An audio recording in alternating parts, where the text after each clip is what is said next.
Why does it take so long to grow? I can get broccoli in 60 days, you know. But I planted all those blueberries, oh, but I planted all those apple trees, and I'm still waiting here. Why does it take so long? Why does it take so long? Why does it take so long? I could have harvested like 50 pumpkins in the time that I had to wait for my chestnut tree to even bloom once. Well, I guess it bloomed once, but that was in the pot at the nursery. Pot at a nursery.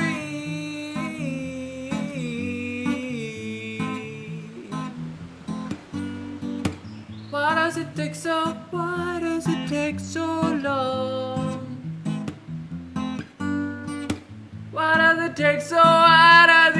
so long?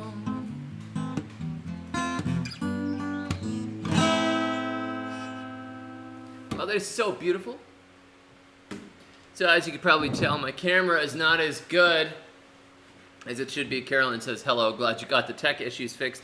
Yeah, I cannot get could not get my webcam to actually pick up, and that's the one that does HD. So instead, I'm on the grainy built-in camera. So I have no idea what the deal is. Technology, man, and especially when you do the streaming thing, you have YouTube, but you have to hook up streaming software to it, and then send the feed through a key to YouTube, and then it comes through, and then the software itself is kind of a little bit complicated.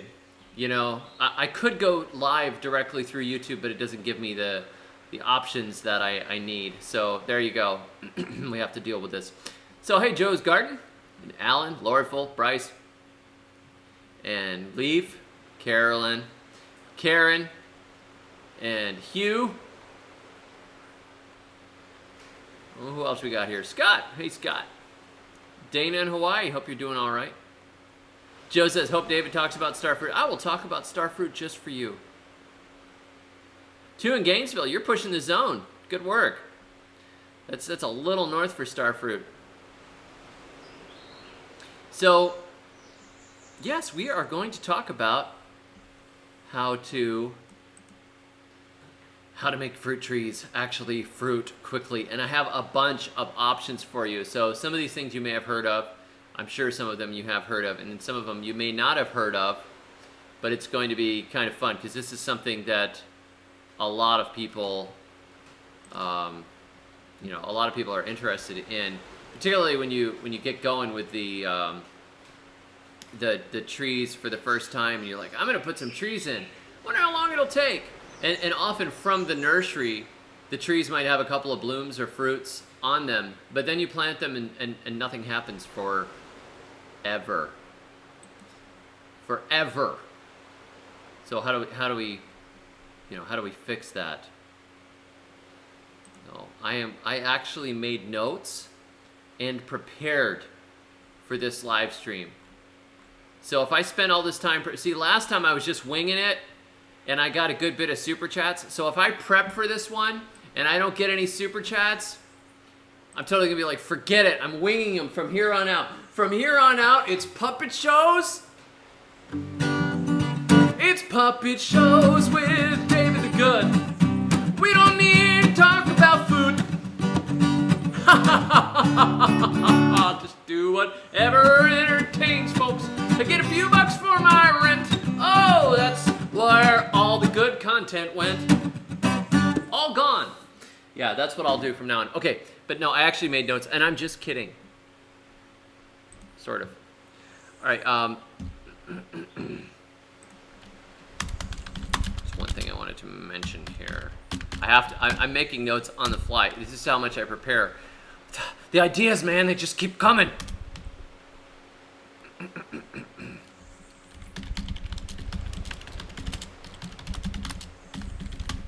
Okay.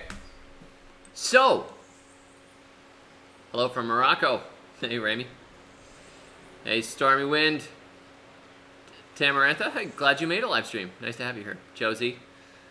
And Shashishilala. It's fun to say your name, because I can't say it. Hey, Rick. I look much better on the grainy camera. I appreciate that. Somebody wrote me and said, you should shave off your beard. And I'm like, my face looks better with a beard. And he's like, so you born ugly?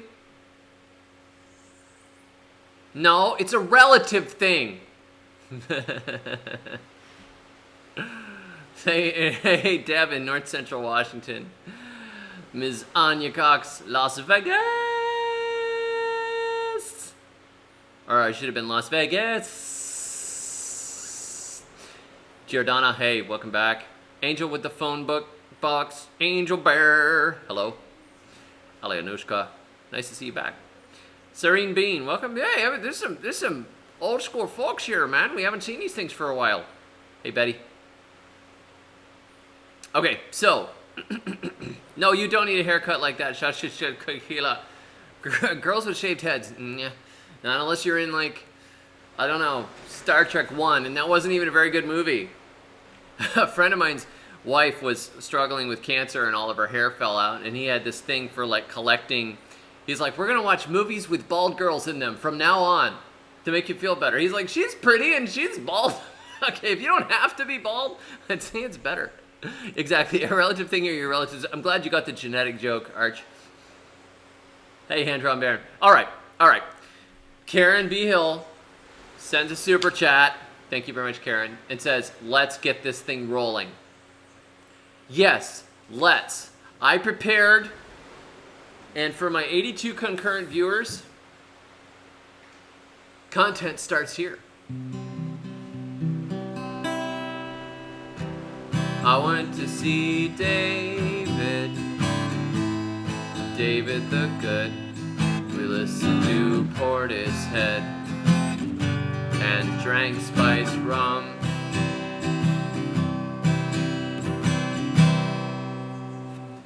Hey everybody, welcome back. It is nice to see you all here. Today we have a very exciting episode of the Goodstream. Goodstream number 139, how to get fruit trees to fruit fast.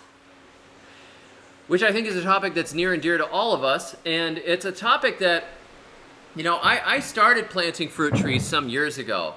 And it really is a learning curve. I didn't have anybody to hold my hand and say, oh, David, here's what you got to do to make those fruit trees fruit fast. No, I was kind of winging it. Figure you put these trees in the ground.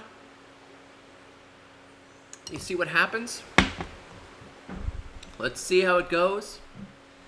The first fruit tree that I planted was a coconut palm. And some of you have seen that coconut palm. It is in the Great South Florida Food Forest Project, which my dad and I planted down in South Florida.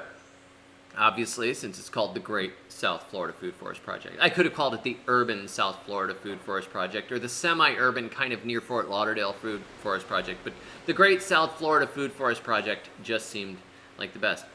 But that was a tree that I actually planted when I was 15 or so. Coconut off of my grandpa had coconut trees growing in his backyard. One of them sprouted. I brought it home in a pot. Kept it in a pot for a while, and I asked Dad if I could plant it in the yard, and he finally said, all right, go stick it over there by the shed. So I did. And then I didn't plant any more fruit trees until I was 23, so far as I can remember. I may have helped somebody else plant a fruit tree. But when I was 23, I bought my first house in Hollywood, Florida. And one of the first things I did was, hey, look at this. I have a place where I can plant fruit trees. Hey, I'm going to do some long-term stuff here. So I planted a tamarind. I planted a lychee. And the city was giving away some fruit trees, so I was able to get some fruit trees from the city. I think I actually got the lychee and the tamarind both from the city. I planted a couple other trees, you know, some bananas and papaya and some other stuff like that in the yard. And then 6 months later, I ended up getting a job offer in the great state of Tennessee. And I moved to Tennessee and I sold that house. So I only lived there for 6 months in Hollywood. Really cute little house. It was one of those classic 1940s style houses. Beautiful, beautiful little house. But I went back and visited later and I found that all the fruit trees had been taken out. But, undaunted, I bought a house in Tennessee that had 2 mature pear trees in the yard that were just constantly dropping pears. And it's a funny thing about those pear trees, because both of those pear trees had been planted on accident. The older lady who lived in the house asked her children to plant some of those pears, you know, those flowering pears. You guys know them. It's the Bradford pear. It's the pear that looks beautiful for 2 weeks out of the year. It doesn't make good fruit at all. It makes these little hard, knobby things. It's terrible. It's terrible. It's not really a fruit tree. It's an ornamental, but it's not even a particularly good ornamental. But anyhow, fortunately, by God's grace, her children made a mistake, and they planted 2 pear trees, but they were fruiting pear trees. And not only were they fruiting pear trees, they were a really good, tender dessert pear variety. Wonderful fruit. I did not like pears before I tried pears off of those pear trees. But there were 2 trees in the yard, and then I quickly started buying other trees and planting them in the yard. And so I bought a Belle of Georgia peach and an Alberta peach, and I planted both of them in the front yard. In the backyard, I planted a Granny Smith apple and another one, Stamen Winesap. Can't believe I still remember that. And then I planted a plum tree in the backyard. And I planted an additional pear. I planted a Bartlett to go along with the other 2 pears that were in the backyard. And I planted some gooseberries. I planted some grapes. Planted a couple of figs, you know, some bits and pieces here. But I was not super aggressive about planting trees. And it took longer than I expected for those trees to grow. They seemed like they stayed at around seedling size, or sapling size, pot size, for way too long. Like a few years in, the apple trunk was only about that big around. The peaches were better. They made a few peaches. The plum really started to take and grow. But the ground was really hard and rocky. I just hacked holes in the ground and planted those trees. The grass grew up to the edges of them, and I pretty much just left them alone. The pear grew, didn't do all that much. And then I sold that property after some years, and I moved to North Florida, back to my home state. I went back to that property a couple years later, and the trees had finally caught and taken off, like years after I planted them, like 6, 7, 8 years, something like that after I planted them. Suddenly the pear tree had gotten big, the plum tree had gotten big, the peaches looked pretty good. One of the apples had gotten blown sideways and was fruiting like at this angle, which was kind of funny. And I went back and I was so happy that, unlike my Hollywood house, the people that had kept the house had kept those trees there. And if you were to go look on Google Street View, you could find it. The trees are still there, which is pretty cool. But when I got to North Florida, I said, okay, here we go again. Closed on the house. One of the very first things I did was plant trees. Before we had furniture, before we had moved in properly, I bought 4 trees and I planted them in the front yard. A couple of peaches, a couple of plums. Planted them in a row along the driveway. And they proceeded to sit there and do almost nothing for a couple of years. Right around that same time, I picked up a peach tree, and my aunt picked up a peach tree. And some of you guys have heard this story. We both got peach trees at the same time. Tropic Beauty peaches from the same show, the same vendor. It was a Master Gardener spring show, and we got 2 trees. She planted one at her place, out in the open. I planted one in my place, about half out in the open, but mostly out in the open. Our soil, similar. We lived maybe 4 or 5 miles away from each other. And I planted my tree and she planted her tree. And her tree, like, quadrupled in size in a year.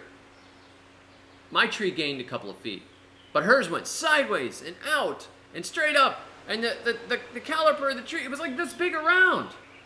Mine was like this big around. I didn't visit all the time, but she said, you know, once, you have to come over and see this tree. It's looking really good. What did you do? What did you do? Why does it look like that?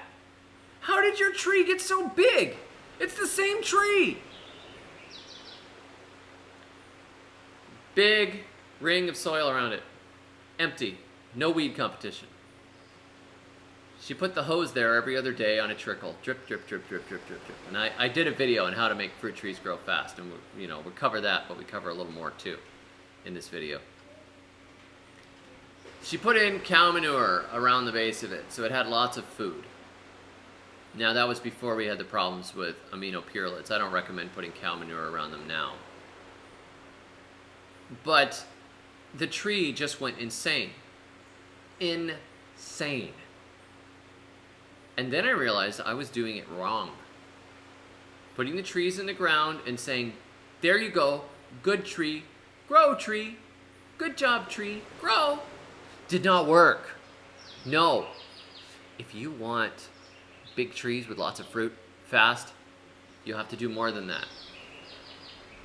And the amount of fruit that silly thing bore,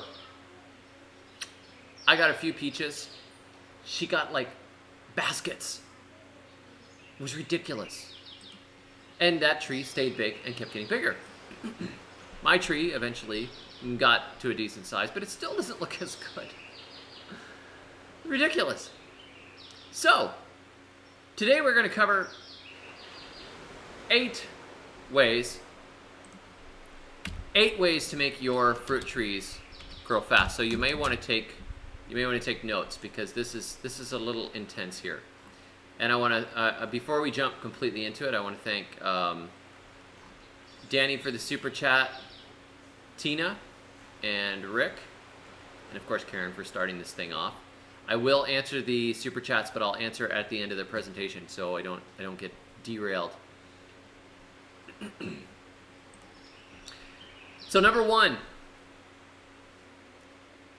trick. The number 1 trick, just in the list. It's not like the number 1, like the number 1 best way ever. No, it's not like that.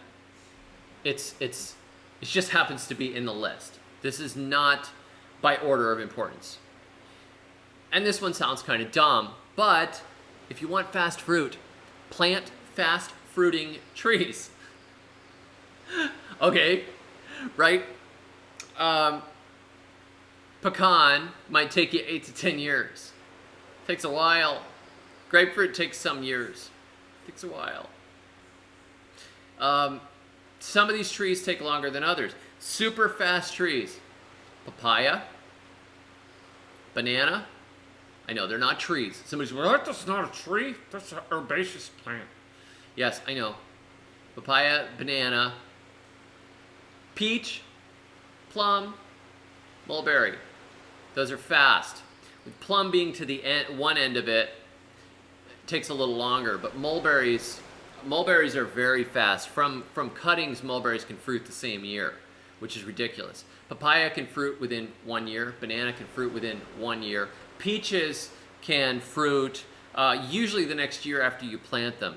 If you plant them from a seed, they still go quickly. They can fruit the next year after you plant them from a seed if they're happy enough. I found this out with my experiments in growing trees quickly. And plums take a little bit longer. But there are trees that will produce faster than others, and there's a couple of reasons on it. We're going to get to a little in a minute here. The juvenile period of a tree is the period of time that it's not ready when it's not ready to fruit yet. It is physically not able to fruit yet, or it just doesn't want to until it gets older. So there is a juvenile period when you grow fruit trees from seed, which is why sometimes people say don't grow fruit trees from seed, it takes too long. And you already know the way to bypass this. A lot of you already know the way to bypass the long juvenile period. If you plant a grapefruit from a seed, it might take 8 to 10 years to make fruit. But if you plant a grafted grapefruit, you could expect fruit in maybe 3 years. Sometimes they fruit in the pot, but that has a little bit more to do with the roots being restrained and that sort of thing. So the juvenile period is that period of time from when it's a tiny little seed growing up into a tree that is old enough to produce. Some trees have to feel like they've reached a certain trunk caliper and size of canopy before they feel like making any fruits, and that's a little bit difficult, you know, because some trees, they want to fill a big space before they feel like they're ready to go. Others can be quicker, and they could fruit when they're small. They just are kind of counting an amount of time until they feel like they're good and ready to go. And that time is often a lot longer if the tree is stunted or not cared for. But conversely, sometimes they fruit better in stressful locations with extra sun because they feel like they need to reproduce before they die. So well-tended trees, generally that's the best way to get it, but occasional periods of stress can also induce a bloom cycle. But if you want to bypass that whole waiting around for your seedling avocado, you graft onto it. And what you do when you graft is you take some scion wood, that is donor wood, from a mature tree, cut that piece, put that piece onto the immature seedling. Then that top part of the tree is genetically identical to the adult fruiting tree that you took it from. And the rootstock beneath, being juvenile, is not important anymore, because the top part of the tree is a different individual that believes it's already grown up and believes it can fruit. Which is why when you plant a seed from a lemon tree, it grows into a tall, gangly, very spiny tree that stays green for some years, just lots of greenery and growth without any fruit, until finally it gets to a certain point and the spines get less and less as it gets taller, and then eventually it starts fruiting. If you look at that compared to a potted grafted lemon, you will see grafted lemons that are 2 feet tall in a little pot for sale at Home Depot that are already fruiting. They've already got fruit on them. So when you're looking at these things compared to each other, that's why. It's because that grafted lemon, that Eureka lemon, Ponderosa lemon, whatever it is, that lemon is already a mature individual and able to fruit. So it'll fruit from a small size. You'll see a little shrubby citrus fruiting. That doesn't happen in nature when you grow them from seed. That's because you took part of a branch of a mature tree and it grew as the new top of that little seedling tree, and it's mature. It's ready to fruit, which means it can fruit at 2 feet, at 1 foot, at 4 feet, at 5 feet, rather than growing until it's 8, 10, 12, 15, 16 feet tall, and then finally bursting into bloom. So grafting bypasses the juvenile period and allows a tree to fruit a lot faster. Another notable one in this case is mulberries. If you produce mulberries from air layering or grafting or cuttings, they can fruit the next year. If you grow them from seed, it may take 8 years, 10 years for them to fruit. And they are a dioecious species, which means some of them will be males and some will be females. The males only produce pollen, the females only produce fruit. So if you just want seedless fruit, what you do is you reproduce a mulberry, a female fruiting mulberry, vegetatively in some way, whether it be through grafting, air layering, cuttings. Then that tree is going to fruit for you like right away because it thinks it's already grown up. This is another benefit of air layering. If you air layer a fruiting tree, you cut around, you make that branch root, You cut the branch off when it's got all the roots in it, then you plant it in the ground. It thinks it's a mature tree already. It can fruit in the pot. I did this with a mango last year, and it burst into bloom like a few months after I planted it. Ridiculous. But it's because it thinks it's a mature tree. If I planted a pit, from a monoembryonic at least, but that's a different thing, it could take 6 years, 7 years, 8 years for it before it decides to turn around and make fruit. So if you want to bypass it, if you grow seedling trees and you want to bypass that, find a fruiting tree of the same species and graft onto it from that, and you will bypass a few years of growth and you will get fruit faster. Number 3. So number 1 is plant fast fruiting trees. Number 2 is graft and bypass the juvenile period. Number 3 is keep your trees watered. I mean, this sounds like a really simple thing. Sounds like a simple thing. Keep your trees watered. But how many of us actually really take care of the fruit trees in our yard? I don't take great care of the fruit trees in our yard. You know my Balimbi tree? It's dried out again. It keeps drying out. It had fruit on it. I didn't show it in my food forest tour the other day because it's looking sad.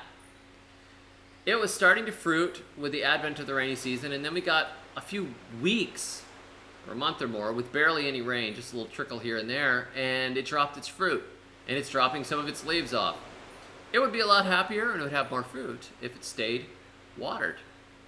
That tree has almost died so many times when it was in the pot. Now that it's in the ground, it's going to make it, and your fruit trees will make it, usually, without a lot of water, unless in the very first year, if you're in a dry climate, you don't water them at all, you could kill them. It's important to keep them watered, at least for the first year.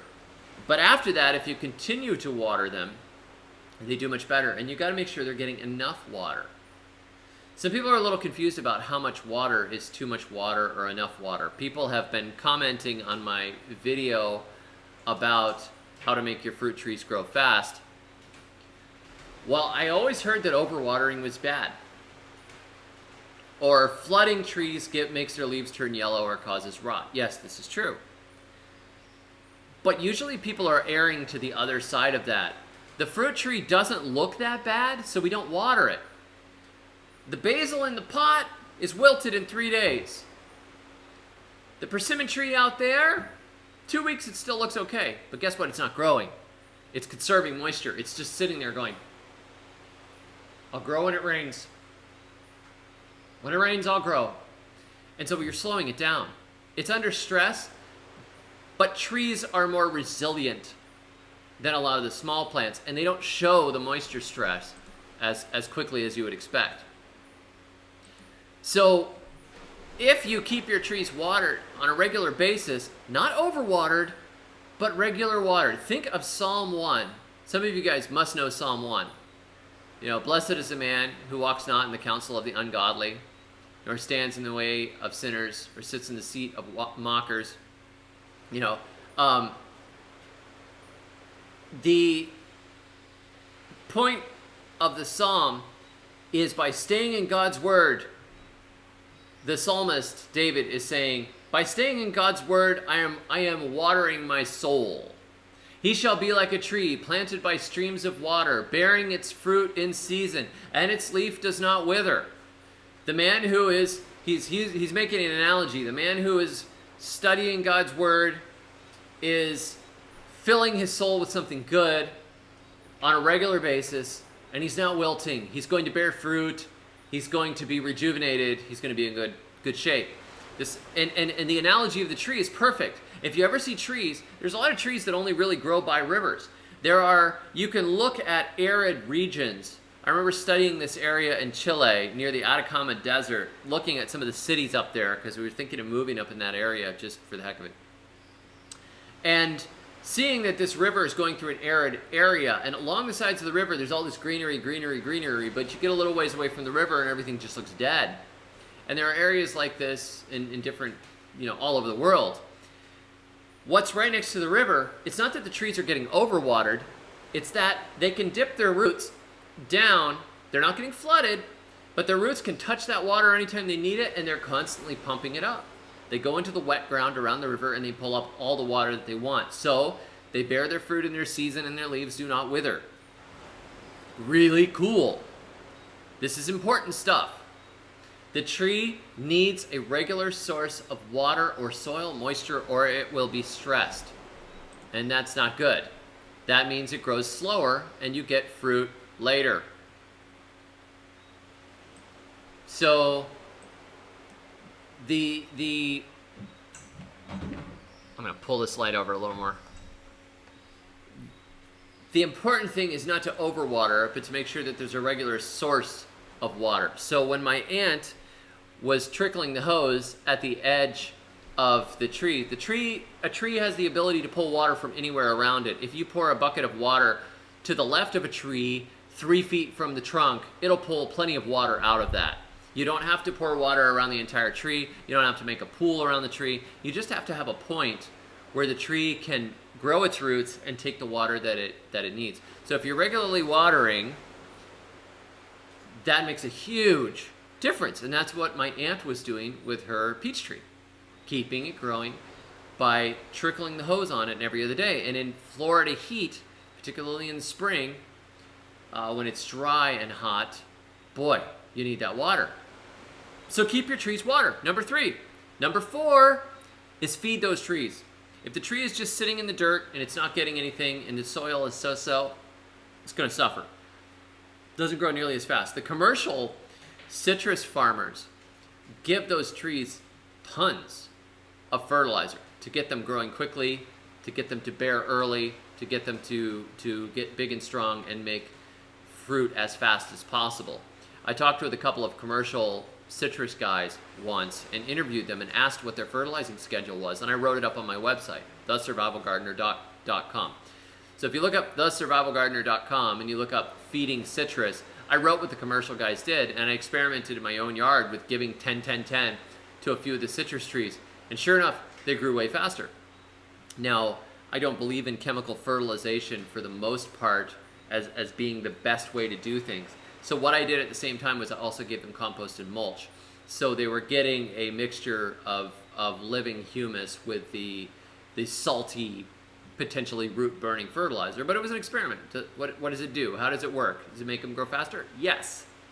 Now, if you're going to get consistent, healthy growth rather than just hopping them up on the plant equivalent of caffeine, give them lots of compost. Chop and drop around the base of them. Chop and drop and chop and drop and chop and drop. Throw all the bush and brush and weeds and everything you can find around the base of them and keep that water coming.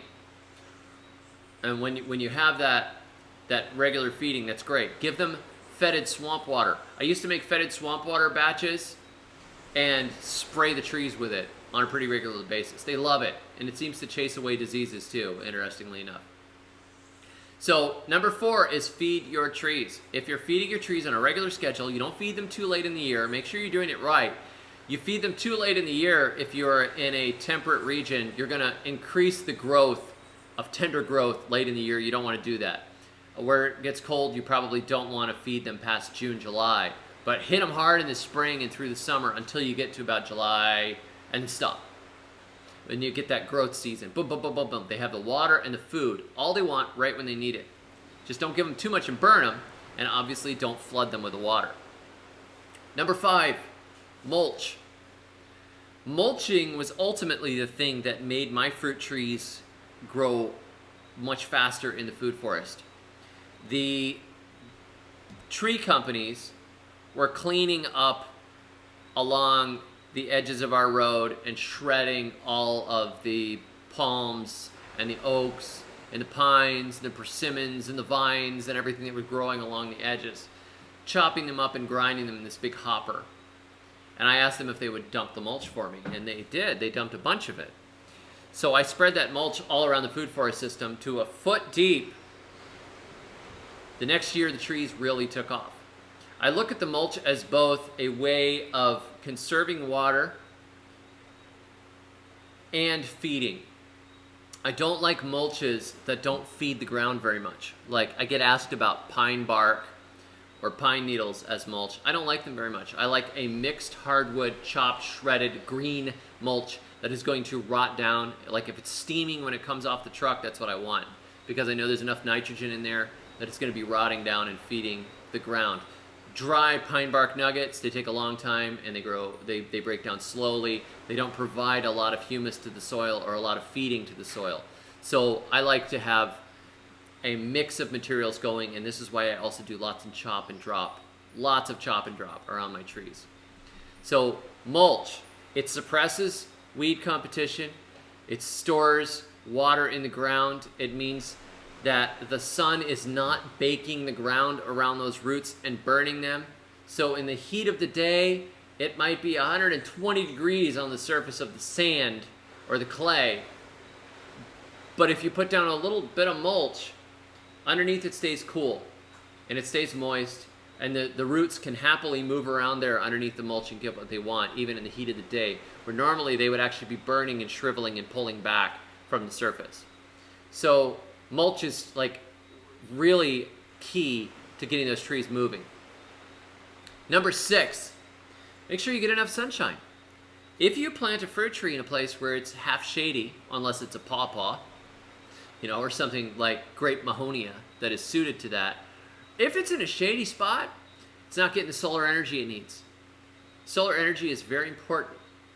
Every leaf is a solar collector, gathering what it needs from the sun. The trees are designed, they're the best solar panels in the world. They're incredible. The amount of solar energy that a tree captures is beautiful. Way more efficient. And if the tree is in half shade or 3/4 shade or something, just doesn't want to move that much. You'll see this in the forest where there's these great big trees and this huge canopy. And then underneath you see these spindly little trees that have been sitting there, and they'll sit there for years, sometimes decades. Spindly little trees just barely making it underneath those big ones. As soon as one of those big monsters of the forest goes falling down, those spindly trees go boom, and they go straight up. They explode. So that sunshine is really important. Break it, if there's enough sunshine, they're going to grow much faster. They have to have the sunshine. And if they don't have sunshine, most fruit trees do not fruit much, if at all. Number 7, which ties into this, keep down the competition. If you've got stuff growing all around it, if you've got limbs overhanging or whatever, chop those limbs down, give them the space. Chop the limbs down, chop them up, throw them at the base of the tree that you want to feed, and just let them rot down into the ground there, building up the fungi, building up the humus, building up the soil life. Chop up whatever's bothering your tree and feed it to it. Keep the competition down. Keep the grass from growing up and around the trees. When the grass grows, it slows them down. You saw my food forest system? All that grass should be suppressed. I like having the grass in there for chop and drop, but around the base of the trees, if the grass is suppressed, the trees grow faster and they aren't fighting. Every time there's a rainstorm, I read somewhere that grass is twice as efficient at soaking up the water that falls into the ground than the trees that the grass surrounds. So that means it rains and you get an inch of rain and the grass gets a lot of it and the tree is like, wait, did it rain? So keep down the competition. Both the vines, the grass, any overshadowing trees, whatever, chop, chop, chop. Don't let them get too close to each other. If you've ever noticed when you thin your garden, how much better the plants that are left behind do. It's astounding. If you have a tray of seedlings and you pinch out a bunch of them and you leave a few, the remaining ones go crazy. They could breathe. They can put the roots out. They can grab more water, more minerals, more resources from the soil. They've got breathing room. When they're all packed together, they don't do very well. So don't be afraid to chop and prune and cut. Move things around. Keep the competition down. And then finally, number 8. Pinch off those early fruit and blooms. I know this one hurts. This one really hurts. This one hurts so bad. Friend of mine, Bill Hall, B&G Blueberries. I've got a video on Bill Hall's blueberry operation, how to grow blueberries in Florida. What a great guy and a patient man. He's been growing blueberries since the late 70s. And he told me, David, here's the thing. You plant those blueberries, you just pinch those little blooms right off. Pinch those blooms right off at the beginning, David. They are gonna take off. You let them fruit, man, that's taking away all the energy they should be putting into their growth, putting into their roots. You want a little shrimpy plant with a few berries on it? You just go ahead and let them bloom. Because I know people can't stand it. Oh, it hurts so bad to take those little blooms off. But if you don't take those blooms off, you don't get a big berry. You just slow yourself down. True. Very true. You get a little blueberry bush, it's got blooms on it. You put it in the ground the first year and you let them all go. You get yourself 12 blueberries. If you're watering, mulching, feeding, they've got sunshine, competition is down, and you let them fruit, remember, these are vegetatively propagated plants. That's why they fruit so fast. They don't have a juvenile period. They're not really ready to fruit. They don't have a great root system. They don't have a lot of leaves. They don't have the energy to support great big crops of fruit. They give you just a little bit, a little tiny bit. And all the energy, they're pouring all their energy into making these babies. They're like teenage mothers. They haven't even gone to college yet. It's ridiculous. You don't want them to fruit early. It takes a lot of that plant's energy to make those fruit at the beginning. So pinch them off when they're blooms. This goes for peaches, apples, pears, blueberries, blackberries. Don't let them fruit in that first year. Take those blooms right off when they're blooms. Don't worry, you're not going to hurt them by pinching the blooms off. But pinch the blooms off, feed them, water them, mulch them, keep the competition down. Let them grow that first year. It takes a lot of energy for a plant to produce fruit. This is why they need full sun. They're gathering lots and lots of solar energy to make these very complicated fruit with little working embryos inside of them. The seeds, all these distinct individuals, all this sugar to attract animals and humans to eat them and spread the seeds around. All of this hard work, all of this solar energy, all of this productive power is going into making the fruit. And what does it mean? The plant stays small. You get your dozen fruit, if you're lucky, and you get a shrimpy plant. And then the next year it does the same thing again, and it grows a few inches a year, and finally and amazingly, oh wow, gosh, it finally got big. Man, that thing took forever. Of course it did. Poor little teenage mom. So pick off those early fruit and blooms. So number 1, plant fast fruiting trees. Number 2, graft, bypass the juvenile period. Number 3, keep your trees watered. Number 4, feed those trees. Number 5, mulch. Number 6, make sure you get enough sunshine. Number 7, keep down the competition. And number 8, pinch off the early fruit and blooms. If you do all of those things, you will be absolutely surprised by how fast you'll get fruit. It is amazing. Amazing. They'll grow much faster, they'll be much happier. The more care and love you give those trees when they're little, the more productive they're going to be when they get bigger. So take great care of them in the first couple of years. They'll take care of themselves after that. They're not a lot of work, but if you put a little extra work into a tree at the beginning, you will reap it with baskets and baskets and baskets of fruit in the future, and it will more than pay for itself. And you don't end up with these shrimpy little plants that are just beat and sick and tired for years until they finally get big enough to kind of take care of themselves. Don't put them through that stress at the beginning, and you're going to get much happier trees that bring you much more fruit. And because I was asked to talk about star fruit, yes, star fruit. If you're in a tropical location, star fruit will fruit very fast. very, very quickly, and they're very productive. If you keep them well fed and watered, starfruit is almost a carefree tree. Almost no work.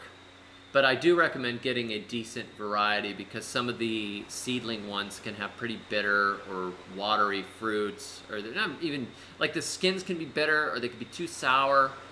A really good improved variety of starfruit is a marvelous fruit, but I've had plenty of them that were just bleh. So there, talking about starfruit too. So now I am going to take a look here and answer any super chats that we have. I hope that gives you guys a good like running start on getting your fruit trees to fruit fast. A lot of people now are trying to get food quickly, and it's very important.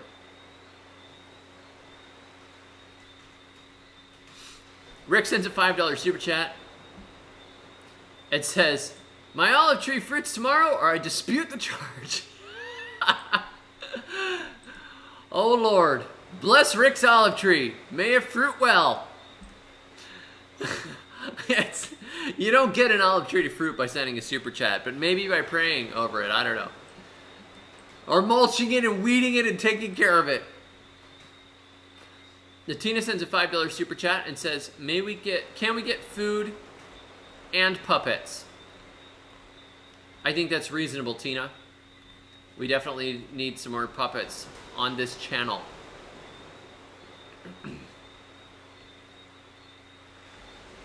Okay, Danny M sends a $20 super chat and says, have a 6-year-old multi-grafted apple tree in New Jersey.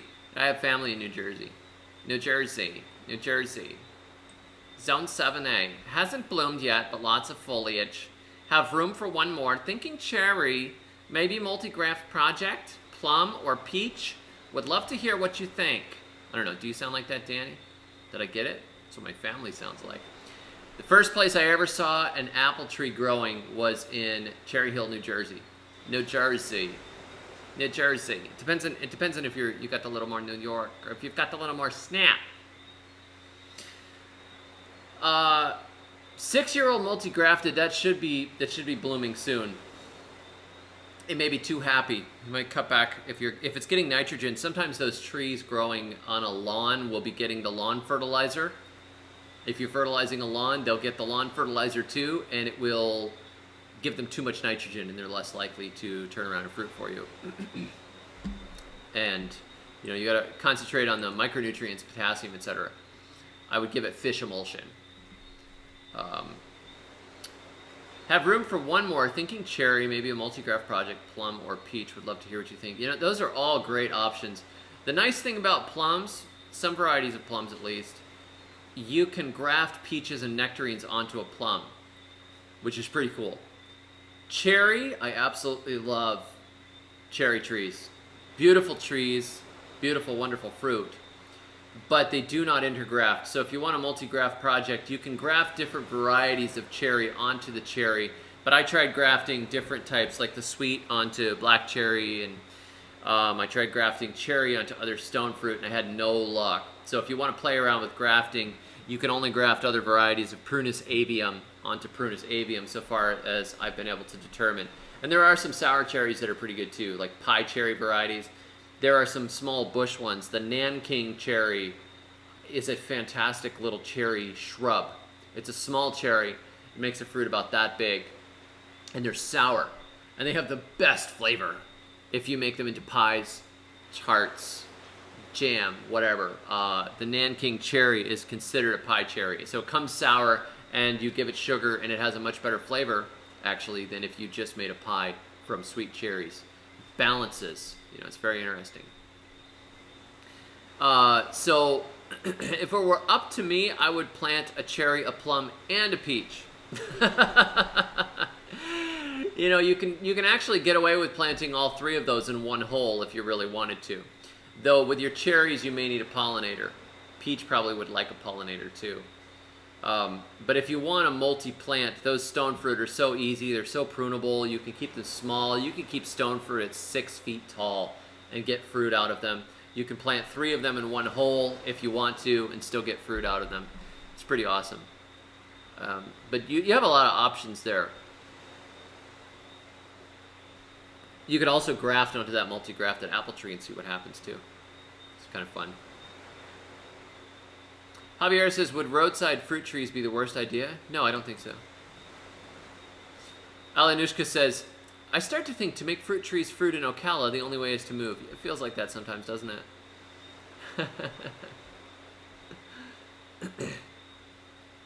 K4LR0B says, hi David, how about apples and bananas, how to get them to fruit early? Bananas, it's a matter of lots of water, lots of fertilizer, lots of nitrogen and potassium, lots of water. They like about twice the water that most people get. They like about 100 inches of water a year. It's a lot of water. So plant them next to a drain, plant them next to an overflowing septic tank, that sort of thing, and they grow like crazy. Apples, it's a matter of grafting. Grafting makes it faster. If you get a grafted one, significantly faster. But all of what I said, decrease the competition, keep them well watered and fed.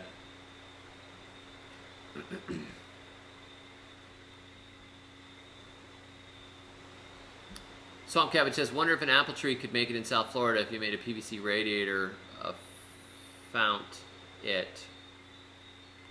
I'm not exactly sure what a fount it means, but you can grow apple trees in South Florida. I had an Anna apple down there for about 6 years that lived. Eventually died because it got overshadowed and vines grew over it and it was ignored.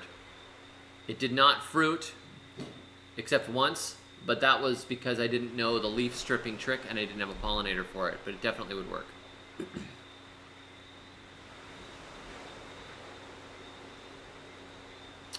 K4LR0B says, peaches get root rot easily, right? How can continuous water get them to fruit that much? It's not about having the fruits, the water, you don't flood them all the time. See, if there's still plenty of oxygen in the ground, look, you can have roots submerged in water if you have a bubbler in the water. I mean, there are people doing all kinds of hydroponic stuff. Most of the roots are in ground that is moderately dry. You have an emitter or a hose or wherever, an area that you water it near it, that area gets plenty of water. You're not flooding the trunk all the time and drowning it or rotting it.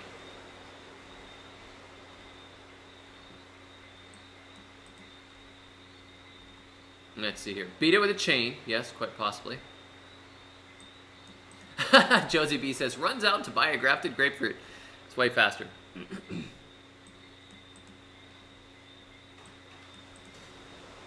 Laura Full says, plants usually set seed when they run out of soil to grow in. Yes, this is why some things will fruit in pots, and then you put them in the ground and they stop fruiting. Tammy says, my passion fruit has fruit on it this summer. Congratulations. Good work.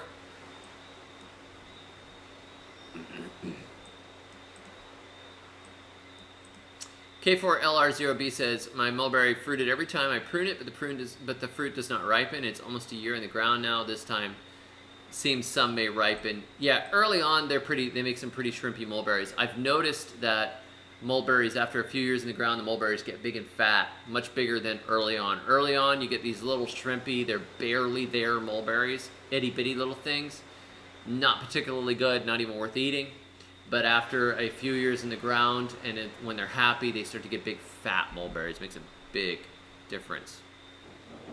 Karen says, I have a bunch of seedlings that I started from seed that I plan to graft onto next year. My kind of gardening. Thinking a year ahead. Let's see. I don't think we have any other super chats here to answer.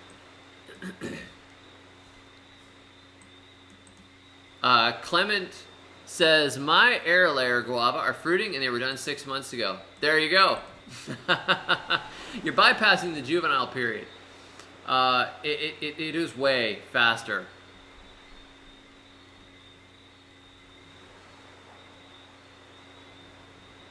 Quincy says, I have a grafted avocado I planted last year. The branches growing below the graft are much more vigorous than the graft.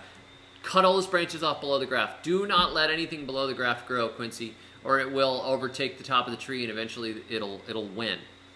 Don't let anything grow below the graft on a grafted tree, unless you intend on grafting onto that branch as well, but generally I don't even bother with that.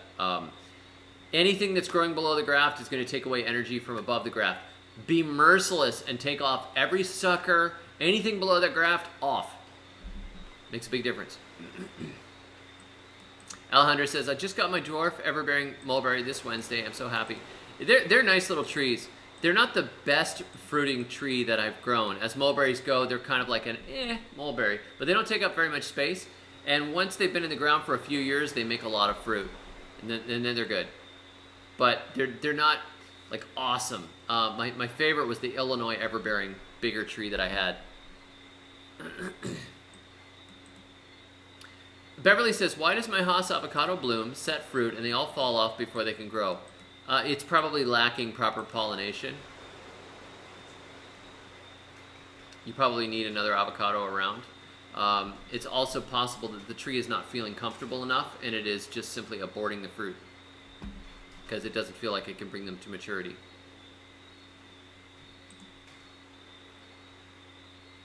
Betty says, sends a super chat and says, since we're taking notes, can you name the best chop and drop bushes and trees? Oh, that's a good question. That is a good question. Now, to be a good chop and drop tree, you want fast growth, fast regrowth, and hopefully decent nutrition content.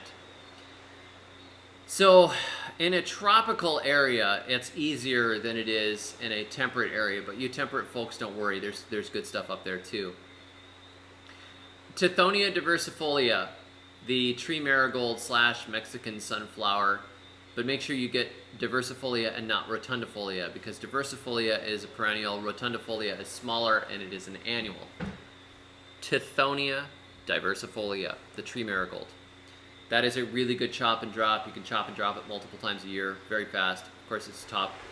I like moringa as a chop and drop. It horrifies people, but moringa has great nutrition inside of it. Very, very good. Good nutrition. If it's good for you, it's good to feed to the plants. There are tall grasses. Most grasses are actually pretty good food for the garden. So any grass clippings, I look at a piece of lawn as a place to gather material to feed my gardens. So if you have grass, you can let it grow a little tall, bag it up, and grass is a great chop and drop. And there are some varieties of grass, like Sudan grass, that gets massive. And they use it for these biomass plants. That's cool. That stuff is good. That's a really good chop and drop. Corn. If you're growing corn stalks are good chop and drop. You grow the corn, you harvest the corn, you chop the corn stalks up, and you lay them on the ground. They take quite a while to break down. They make a good mulch. You keep moving. That's good. Mimosa trees are good. Various nitrogen-fixing trees. Enterolobium species are very nice. Gloricidia species are very nice. Erythrina species are very nice for chop and drop, though some of them are spiny, so they're not as pleasant. Honey locust is a nice one, but some of the thorny ones are brutal. I would get the thornless honey locust. They're not as awesome as some things, but a lot of the permaculturists like them. And of course, comfrey is good. And if you're farther north and you can drop alfalfa on the ground, alfalfa is excellent. Rye is a very good one. Buckwheat is a really good one because it rots down really fast, feeds the ground. Clover, and again, comfrey. Those are all really excellent. Rye actually makes a huge amount of roots beneath the ground as well. So when you chop rye down and you drop it, when the roots rot down, they feed the ground from beneath. So that would be my recommendations. Anything in the Elaeagnus family too, I like, and I also like what the Australians call she oak, Casuarina species. These are nice chop and drops. Let me see here. Got another super chat here. Grime Knight sends a super chat and says, some of my pineapples have pale/reddish leaves. Seems like an iron or zinc deficiency. Any cheapskate ways to deal with it? Yes. Yes. Take some compost, sprinkle it in between the leaves on there, and just water it in. A little bit of compost. Diluted urine is good. The pale and reddish leaves thing, the pineapples will starve slowly. They do a lot of their eating actually through their leaves and through the center well on the pineapple. So if you have a really mild fertilizer type solution, so even if you went and you take a little bit of compost, and you just sprinkle it in there and you water it in. Take some of your coffee grounds and throw them in there, you know, a little bit, not a ton, because you don't want to burn it. You don't want anything too strong in the middle. But weak fertilizer solutions, you will notice a difference. You know, you get a little bit of mix. Fish emulsion is fantastic. Fish emulsion. Or if you get fish guts and put them in the blender and then pour them over your pineapples with some water, just got to make sure there's some water in it too. A little bit of blood meal dissolved in water would be good. There's quite a few things that you can use. But the cheapskate stuff is, you probably already got it in your kitchen. You know, you could probably boil greens, and then when you strain the greens out, like if you're making collards, or if you're cooking green beans or boiling cabbage or whatever, take some of that broth and water it with it. You know, they'll pick it up, but they pick it up mostly through the leaves and not through the roots.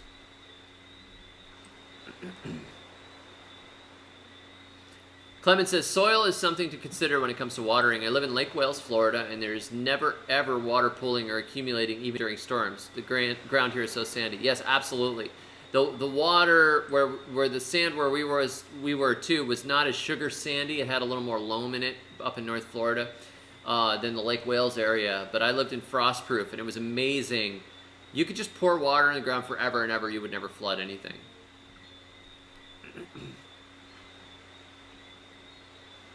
Kelly sends a super chat and says, when is the best time to plant a fruit tree?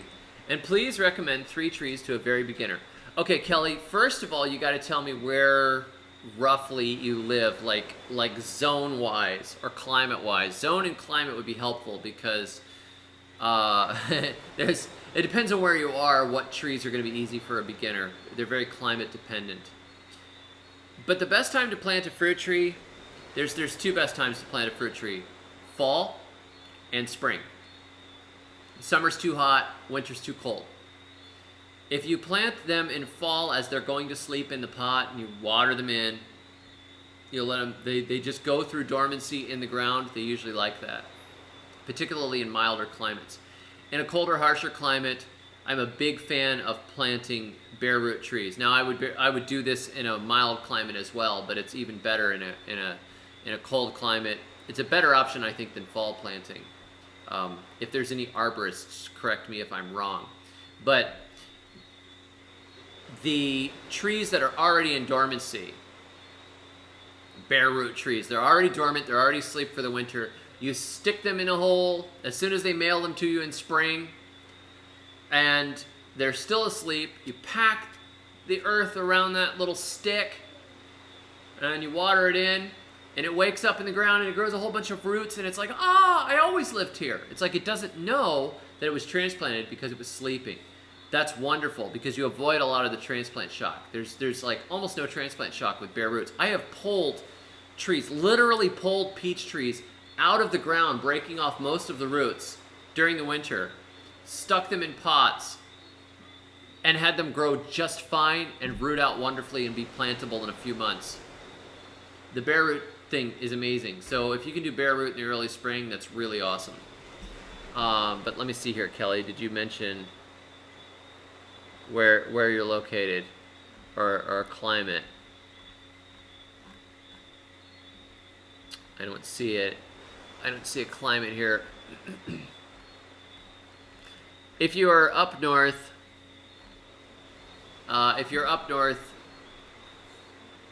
or down south, mulberry is always easy. Mulberry is one of the easiest fruit trees, period. After that, pears and apples aren't hard. If you are in, if you're in a climate that is super cold, you're really limited, you know, by what you can grow. But I would find out what is growing commercially or what the settlers planted when they moved to your area, and then plant that. Usually that's your best bet. You know, what's already come before, it's being planted or has been planted because it was easy, because it lived. In the middle, like zones 7, 8, 9, Japanese persimmon, peaches, plums, apples, pears, those are all easy. And mulberries, super easy. If you are in North Florida and Georgia, mulberry, Japanese persimmon, what an easy tree, delicious fruit. And peaches. Peaches are always easy. You just have to take care of them a little bit. They tend to die after a decade or so. So, you know, they take some pruning and stuff, but they're not actually hard to grow, and they fruit fast. If you get down into South Florida, into the tropics, mangoes are really easy. Star fruit is super easy. Bananas are easy. Plantains are easy. There's a lot of fruit trees, like tropical fruit trees, that are just not hard to grow at all. Guavas, star apple. You gotta figure out what you like. Acerola cherry, super easy. Some things get a little touchier, they take a little longer. Like, you know, if you wanted to try and grow breadfruit in a not perfectly tropical environment, it's a pain in the neck. Cocoa doesn't do well except under very specific circumstances. Mangosteen is an absolute pain in the neck. Durian is a pain in the neck, you know. So we got a super chat here from Joe. And Joe says, "Hi David, 61 minutes in. LOL, at least I made 2 today's. Have a 6-inch tall Palestine Royal Lime." Wait a minute, 6 inches tall? Okay. "But most of the lower leaves are turning brown and drying. Only 3 upper leaves are healthy. Need nitrogen?" It's possible. It's possible you've got a rot issue or something going on. Or it's often either it's moisture stress to one end or the other. Like if it's too dry, sometimes what happens is you know, if something's in a pot, it actually dries out so much that you water it and the water runs around it and there's this ball of dryness. If you've ever potted a plant, like moved a plant, and you actually break the root ball up, you're like, wow, it was bone dry inside here and it was only wet around the edges. So if you have a situation like that, sometimes you can be watering and you actually have a really dry plant that's suffering. And in that case, what my wife did was she took a kiddie pool. When we had our plant nursery, she took the kids' kiddie pool and she said, let's put water in this, and then any plants that look like they're getting hydrophobic, we'll just put the dry potted ones in there and let them soak overnight. And if you let them soak overnight in water, you put them in a 5-gallon bucket full of water or whatever. Bonus, if you put a little bit of a mineral solution in there, a little bit of fertilizer solution in the water, because that helps. I would make sure that it's watered well, but not overwatered. It may need nitrogen. I don't know what the conditions are enough to be able to give you a good answer. For sure. Why am I in the dark? It's because there are no other lights here. It is what it is. It's not America where there are lights and outlets everywhere. It's unbelievable. Like, it's amazing how dark places are here. I don't know if people just don't like running lights or what. I have not said where I live, buyer of sorts. I haven't told anyone. Except that I did tell some people I lived in the Congo. Plant Family says, how about blueberries? Mine start showing a little yellow and red. Mine start showing a little yellow and red veins on top. Usually the problem with blueberries is a pH issue. It's not that they don't have enough nutrition. It's that they are actually starving because the pH does not allow them to access the nutrition that is there. Which means there's minerals in the soil, but they can't grab it. So when you have deficiency issues on blueberries, you have 2 options. Acidify the soil, which is the best option. So lots of rotten pine bark, lots of pine needles, pine bark chips, whatever. The rotten stuff is good.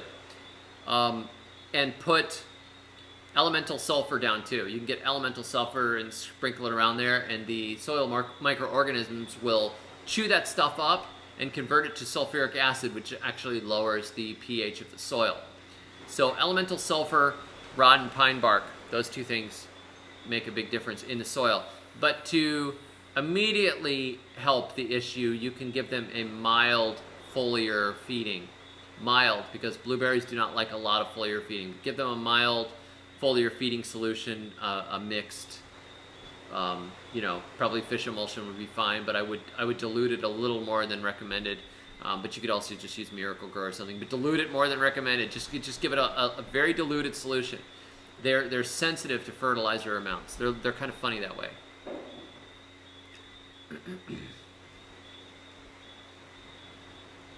Yeah, don't tell anyone where I live because I'm paranoid.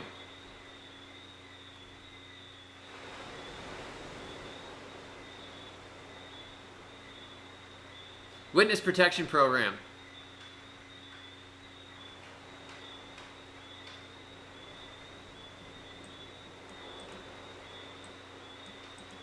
Archanima says, is it true that the groundwater in South Florida is so saline that it's not worth building a well? I've heard this, but it seems dubious. No, it's generally not true. There are problems with so much of the water being pulled out of the aquifer that it started to go saline in some areas. I have heard that. But we had wells when we were kids, and they had a lot of iron in them, but they were fresh water. And you could water your lawn with them just fine.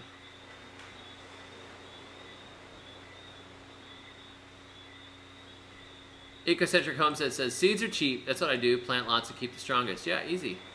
I agree. Hey, C-City Shep. Glad you caught me live. Welcome.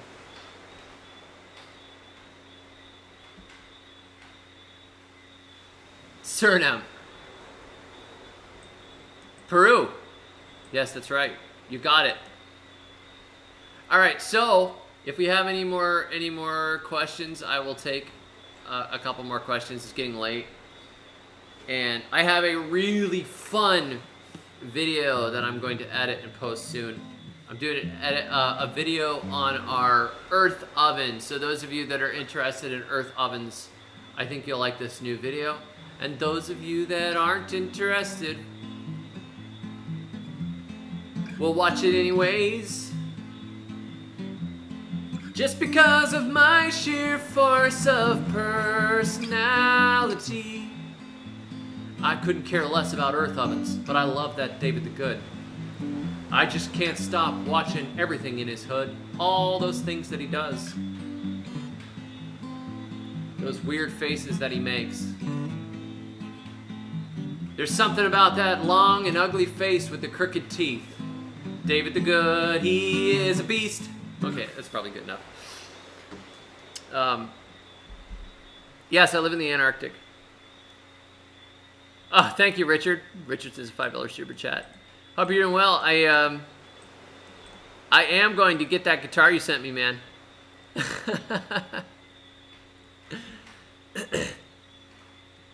Black Hole Sun says, how do you get lychee to grow well? Lychee is actually not hard to grow if you have a good climate for it, but it is not cold tolerant at all. At all! So it's important to make sure that you are not in a location where it's going to get frosted. That's the number one thing about lychee. But otherwise, mulch it, water it, feed it. I highly recommend getting a grafted lychee and not a seedling, because there are some seedlings in my neighborhood, and there's one that's at least 10 years old, and it has shown no signs of fruiting or blooming, and it's in a great spot. It looks big and healthy, but just get a grafted one. Ain't nobody got time for that. Can you put turpentine in the soil? Sure. I don't know why you'd want to. I mean, maybe you pour it into an anthill and light it on fire. Black Olson says, I'm in Tampa and I get a new flush of growth and the old growth browns and dies off. It's probably, it is a tropical tree, but I have heard Florida is very hot and nasty this year. And in those hot, nasty conditions, that's my bet. It's just not happy. It's stressed. Lindsay says, my bougainvillea is struggling. Any overall tips on what they need? Yeah, they need They need some water, but not a lot of water. They actually don't like to be overwatered, but they do like to have some decent soil fertility. So if you give them some compost and some mulch, that helps. Water them like deeply. If it's not raining, water them well like once a week. We need a new sticker, a puppet sticker. Good idea. Hey, Shashakila. Go enjoy watering your trees. Hey, Thailand. All right. My wife's aunt is from Thailand. Some of my favorite food in the entire world. And I love the fact that it's still a monarchy. Nobody ever mentions Cherimoya. What's a Cherimoya? Bryce, thank you. Bryce sends a $6.99 super chat. Brilliant, thanks. Much appreciated. Much appreciated. Josie says, how do I prepare my tree for upcoming winter? Georgia, Zone 8B. Well, one of the important things about preparing a tree for a winter is, first of all, don't feed it anymore. Don't feed it any more nitrogen. Give it some micronutrients. That's a good idea. Keep it well watered.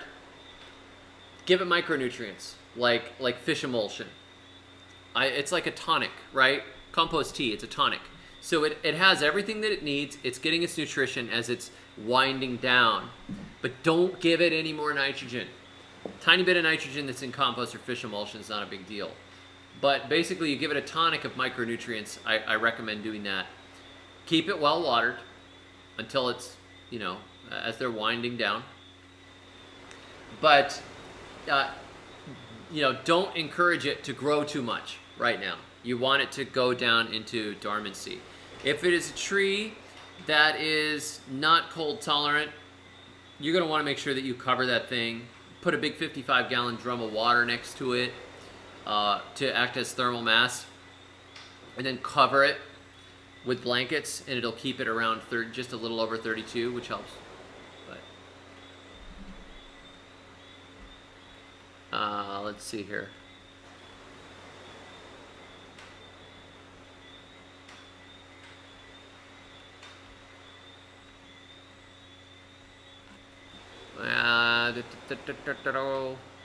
Nobody mentions Cherimoya.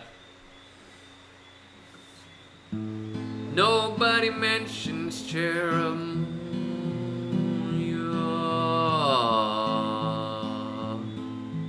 Nobody ever mentions it.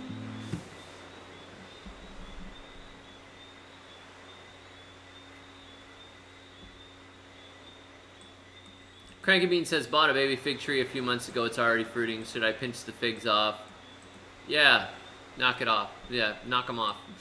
If they're tiny, though, it's, figs don't really seem to matter that much. I would probably take the figs off. But maybe keep one to taste it, because it's fun.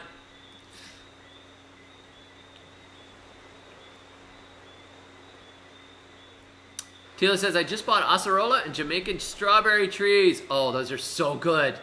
In Venice, Florida. Excellent. Excellent. Two of my favorites. The Jamaican strawberry. Oh, that is so good. That is a really good fruit.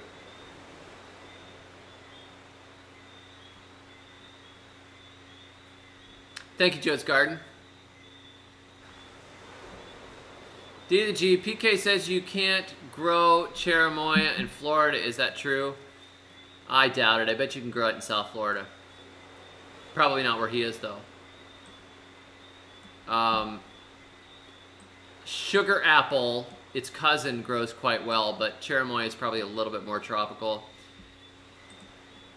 The question is, one second here.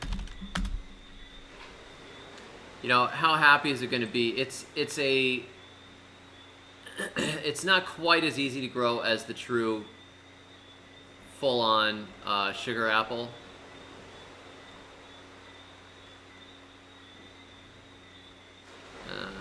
Checking here if there's anybody that's growing. Julia Martin says seeds, seedlings, and grafted trees from California and elsewhere have been planted in Florida many times, but none has done well. Any fruits produced have been of poor quality. So yeah.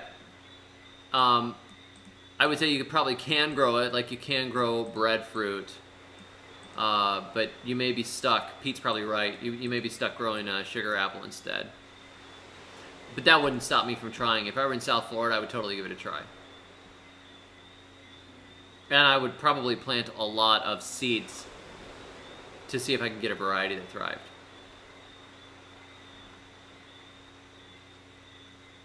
Colin O'Coyle says, I want to grow acorn trees for the animals. Acorn trees are also called oaks. For those of you that didn't know what an acorn tree was, oaks. I don't know why they call them oak fruit. No, they're acorns, you know. Have a good night, Rick.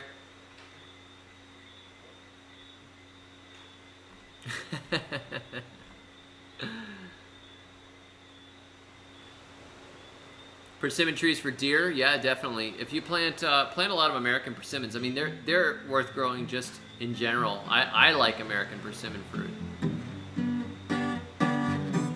All right, let's call this thing, folks. Thank you all for joining me on a live stream about trees. Growing trees, very, very fast. Thank you, folks. This won't be the last time that we meet on a good stream. Oh no, oh no, oh no, oh no. That's the background vocals. Oh no, oh no, oh no, oh no, oh no. All right, folks, have a good night. Watch out for storms. Watch out for sun. Watch out for make sure that you make sure you cover your nose when you wear your mask. I just read that on Market Watch. Make sure you're doing it wrong. You're putting it over your nose. Never mind. We're not going to talk about that. Have a great night, everybody. And God bless you all. I will be doing a new video very soon. Of course, there are a lot of videos on unauthorized.tv if you want to support my channel over at unauthorized.tv. We are getting the archives of the Goodstreams up there. I think we're up to... What are we up to now? 57. We're up to Goodstream 57 on unauthorized TV with no ads for subscribers. So if you want to support me on there, you can do that. Or, you know, if you want to go to Amazon and find my books, I have tons and tons of information on growing trees and gardening, and particularly Florida gardening, but also composting, which applies everywhere, survival gardening, you know, all that stuff. You find the links below this video. So thanks for watching, and I hope this was very useful to you all. Thank you very much, Tila. Tila sneaks in with a final super chat and a dancing pear. Thank you, Tila. Much love. Have a great rest of the weekend, folks. I will be editing this video, and I hope to have it up early next week, the one on my earth oven. I think you guys will enjoy it. It's very entertaining. And hey, don't forget, until next time, may your thumbs always be green.